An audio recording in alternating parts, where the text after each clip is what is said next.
Estimados amigos y amigas de Suyapa TV, gracias por acompañarnos. Es un honor que nos deje entrar a la comodidad de su hogar en este primer programa de Pulso de la Nación del 2014. Les saluda Melvin Duarte desde los estudios de Suyapa TV y muy agradecidos que pueda compartir esta hora de programa con nosotros. Aunque apenas el año inicia y sin duda son muchas las situaciones que tenemos que analizar en el contexto de país, no es para menos abordar el tema de derechos humanos, que para la construcción de una sociedad democrática es fundamental, para la construcción de un Estado de Derecho es sumamente importante para la nación y para sus ciudadanos. Para poner en contexto la temática de este día, les invito a ver el siguiente trabajo que nos ha preparado nuestro equipo de producción.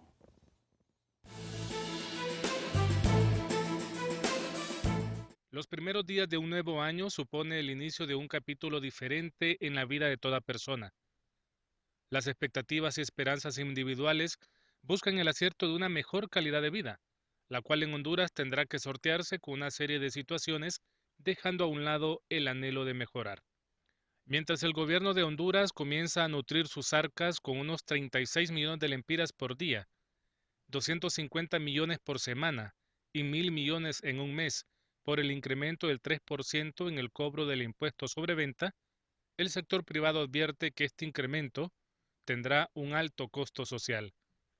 El costo social de la población en Honduras se caracteriza por desempleo, violencia social, escaso ajuste al salario mínimo, continuos incrementos al precio del combustible, la impunidad, la corrupción, el crimen organizado, la politización de las instituciones y la exclusión social de las mayorías.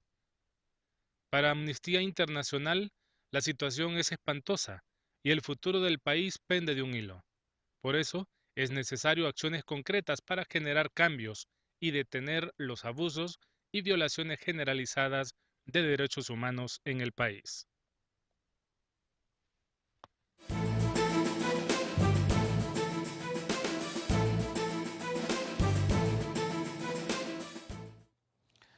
Y en todas estas temáticas, como ya nos presentaba nuestro equipo de producción en el trabajo, el tema de derechos humanos es una línea transversal de acción y, como decíamos al inicio, es una base fundamental para la construcción de una sociedad democrática. Para hablar precisamente sobre este tema nos acompaña aquí en el estudio la abogada Ana Pineda, secretaria en el Despacho de Justicia y Derechos Humanos. Abogada, es un honor que pueda estar aquí con nosotros. Gracias por haber aceptado la invitación. Muchísimas gracias a usted, abogado Melvin. Un gusto estar con usted y sobre todo con este selecto teleauditorio en el cual verdaderamente me siento como en casa y sobre todo contenta que se puedan abordar temas de interés nacional como es el tema de los derechos humanos. Ese importante reportaje que a manera de introducción ustedes presentaban da cuenta exhaustiva de cuál es la situación actual y el panorama que avisoramos en materia de derechos humanos en el país, con lo cual surge de nuevo la necesidad, como usted bien lo dice, no solo de hablar, sino de tomar medidas urgentes para poder mejorar en esta materia. Estamos igualmente a la espera de un representante de la sociedad civil que nos estará acompañando en este diálogo. Comencemos la temática, abogada, escuchando sus consideraciones puntuales sobre la situación de los derechos humanos en Honduras en este momento. Bueno, es una situación que debemos hablarlo con mucha franqueza, debe ser revisada, debe ser analizada de manera permanente, partiendo en primer lugar de entender toda la población en general qué es un Estado de Derecho. En un Estado de Derecho hay 4 indicadores básicos y yo creo que nadie tiene que perder de vista que en el marco de esos 4 indicadores, uno de ellos es el imperio de la Constitución. En ese sentido es muy importante que la sociedad pueda sumar todos sus esfuerzos para que la Constitución se respete en todos sus términos. Y el otro gran indicador es la legalidad de los actos de la administración pública.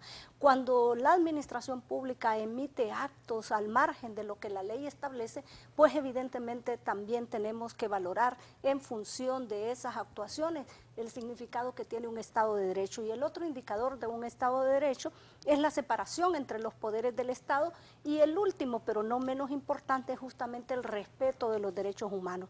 En un Estado que se dice de derecho, el respeto a los derechos humanos es fundamental. Evidentemente en nuestro país no ha habido nunca una cultura de respeto a los derechos humanos. Han habido dificultades de orden estructural que han impedido que haya ese respeto a los derechos humanos. Yo siempre pongo a manera de ejemplo cómo el Estado de Honduras fue el primer Estado miembro de la Organización de Estados Americanos que fue condenado por la Corte Interamericana de Derechos Humanos por violaciones a los derechos humanos. Después han continuado produciéndose otras sentencias condenatorias en contra del Estado porque agentes del Estado por acción u omisión han violado sistemáticamente los derechos humanos. Hemos tenido, después de la ruptura del orden constitucional que se produce en el año 2009, un franco deterioro en la situación de los derechos humanos.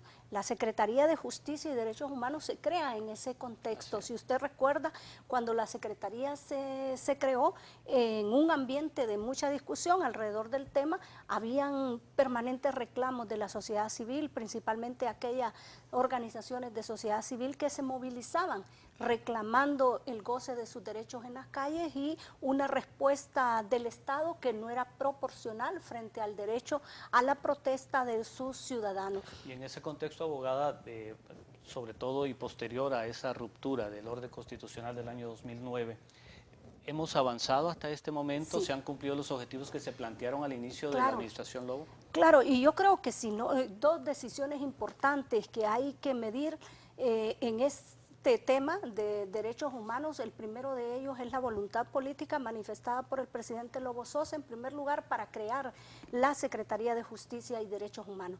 La creación de un espacio especializado en la administración pública era un reclamo de las organizaciones de sociedad civil, pero también era un reclamo de la comunidad internacional. En buena medida, crear la Secretaría no es una cosa que se hizo porque se quisiera hacer, en buena medida era dar respuesta a los compromisos y obligaciones internacionales. Acuérdese que antes del nacimiento de la Secretaría no existía un espacio responsable de representar al Estado y de atender los compromisos del Estado. El artículo 245 de la Constitución de la República establece que el presidente de la República es el administrador general del Estado. Él es quien asume las obligaciones y compromisos ante los diferentes foros internacionales de cualquier materia. Igual ocurre en el tema de derechos humanos, pero no existía quien estuviera atento a responder de los requerimientos que hicieran estos organismos. Cuando la Secretaría se crea, se manda un mensaje con la sola creación, pero una vez que la Secretaría comienza a actuar, se manda un mensaje y, como decía el relator sobre la libertad de expresión y opinión, Fran Larroux, la mayor muestra de voluntad política e inmadurez del presidente de la República es la creación de la Secretaría de Justicia y Derechos Humanos. Fíjese que la Secretaría ha trabajado en dos importantes herramientas. Una de ellas es la política pública en derechos humanos y el Plan Nacional de Acción en Derechos Humanos. La gente puede decir qué significa tener una política en derechos humanos o qué es un plan de acción en derechos humanos. Pues eso no es otra cosa que diseñar en concertación, en consulta con los diferentes sectores de la población, cuáles son las problemáticas y que la sociedad misma le diga cuáles son las problemáticas y que ellos encuentren la respuesta. Y se diseñan esas dos herramientas en amplios procesos de participación social y se logran convertir en una herramienta de trabajo. Hoy día las dos herramientas no solo se aprobaron, sino que están en proceso de implementación y ha permitido que se convierta en una guía de trabajo para las diferentes secretarías e instituciones del Estado. Hemos logrado a través del esfuerzo coordinado con CEPLAN que se recojan 150 acciones de ese plan de acción en los diferentes planes operativos anuales de 17 secretarías. Quiere decir entonces que ya nosotros en este 2014, si se continúa con la voluntad política que se tuvo al hacer estos planes operativos anuales o POAs como se conocen, vamos a tener la posibilidad que la condición de vida de la persona pueda mejorar. Claro, y a propósito precisamente de estos planes o el Plan de Nación en Derechos Humanos y la política pública en derechos humanos, luego quiero que comparta con la población cuál será la suerte de estos planes frente a la próxima administración. Les invito a que puedan compartir con nosotros a través de las líneas telefónicas que aparecerán en su pantalla en el próximo segmento. Mientras tanto, vamos a una pausa y en un momento volvemos.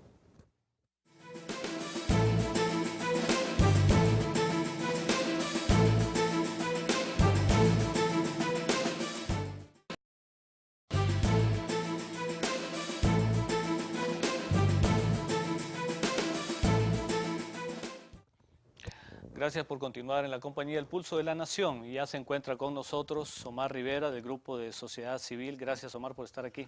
Muy buenas noches, muy contento de estar aquí en compañía suya y de la ministra, e igualmente con la teleaudiencia de este canal tan importante en la vida nacional. Estábamos hablando en el segmento anterior de esos fundamentos del Estado de Derecho y sobre el tema de derechos humanos, la suerte frente a la próxima administración, imperio de la Constitución, legalidad de los actos de la administración pública, separación entre los poderes del Estado y el respeto propiamente a los derechos humanos. Sus consideraciones sobre esos elementos en el actual momento del país. Bueno, yo creo que el reto más importante que tiene la próxima administración es no retroceder. Yo creo que mucho se ha hecho después de la crisis del 2009. Pudimos con absoluta precisión identificar fallas significativas en nuestro Estado, y especialmente en aquellos temas que se relacionaban con la falta de atención a los grupos en situación de vulnerabilidad. Yo creo que mucho se ha logrado en esta administración, especialmente al reconocer la necesidad de una institucionalidad pública que atendiera a estos temas y de la formulación a través de un proceso participativo de una primera política pública de derechos humanos y su respectivo plan de acción, que se va a ver concretizado una vez que las distintas secretarías de Estado y que de las distintas entidades de Estado puedan incluir en sus planes estratégicos institucionales, en sus planes operativos anuales, y se vea reflejado también en los presupuestos esa apuesta a defender estos derechos, particularmente de aquellos sectores históricamente excluidos. ¿A qué sectores me refiero? Me refiero, por ejemplo, a la primera infancia, a la niñez y a la juventud. Hay políticas públicas que fueron en esta administración aprobadas, como la política de atención a la primera infancia. Otras que se relacionan directamente como aquellas vinculadas a prevención de la violencia. También hay otros sectores como la comunidad LGTB, como los indígenas, como las personas con discapacidad. Hay una política pública aprobada en esta administración que garantiza los derechos de esas personas con discapacidad. También el caso de las mujeres o los adultos mayores. Todos estos grupos se ven visibilizados en esa política pública, y el accionar de instituciones como la Secretaría de Justicia y Derechos Humanos garantizan que se les respeten, por lo menos que se haga un esfuerzo para que se respeten esos derechos. El peor error que podría cometer el próximo gobernante es retroceder en eso que para nosotros es un importante recorrido. Sí, y vamos a estar profundizando sobre este elemento último que usted ha abordado. Antes quiero invitarlos a que podamos escuchar algunas opiniones de la ciudadanía respecto a la temática de derechos humanos.